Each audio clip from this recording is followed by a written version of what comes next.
So ngayon, ituturo ko sa inyo paano ba natin gawin na yung video natin na tapos nang na-upload sa YouTube na mayroon tayong tanggalin sa part na yun, sa video na yun. Sample yung video natin, mayroon tayong gustong tanggalin doon kasi yun na part is palit ulit yung salita natin.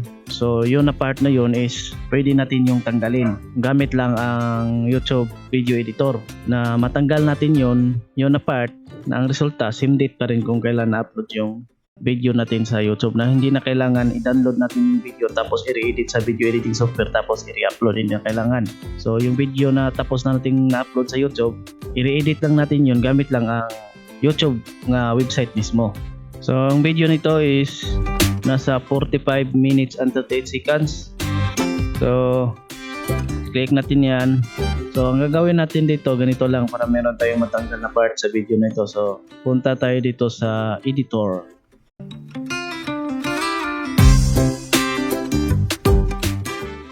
The next, punta tayo dito sa trim and cut. So ganito lang yung gawin natin kung meron tayong i-cut, no? Example, dito nga part yung i-cut natin dito ito. So ang gawin natin, click natin tong new cut. Yan. Pag click natin yung check, ibig sabihin dito nga part hindi na to kasali sa video. Tanggal na to. Ganyan. Then kung i-re-edit natin, baguhin natin yung cut, click natin yan. Ganyan. Pwede natin pa ganon. Ganyan. So pag click natin yung check, pwede din dito i-adjust, i-type niyo lang dito. Kung alam niyo yung minutes and seconds kung saan yung simula ng cut at yung ending ng cut, i-type lang nyo dito. So ito yung simula ng cut at ending ng cut. So i-type lang nyo dito. Ganon. Then kung gusto nyo i-delete nyo yung cut, click ko to. Yan. So ganon lang mag-cut, no? So balik tayo. Click ko yung cut. So pag i-click ko tong check, ibig sabihin natanggal na to dito nga part. Then pag i-click ko yung save, hihintayin ko lang na ma-process. So pagkatapos niyan, maiba na yung minutes. So by the way, i-pause ko muna to.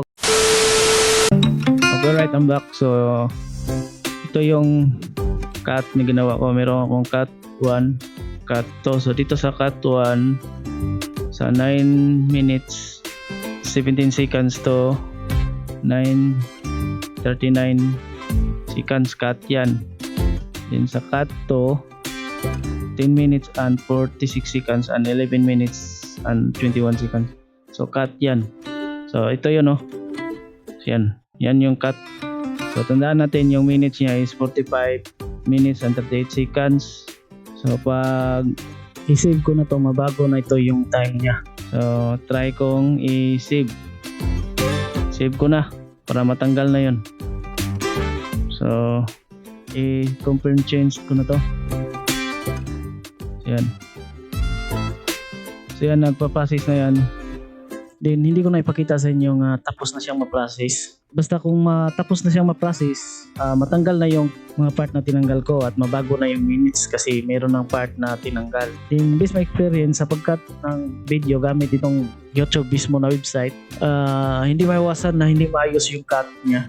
Siguro pag-cut ko nito, ang resulta dito hindi maayos yung cut. Pero okay lang yan. Ang importante na natanggal ko yung mga part dun sa video ko na ito na gusto ko talagang tanggalin. Okay right, so hanggang dito lang itong video na ito. Peace.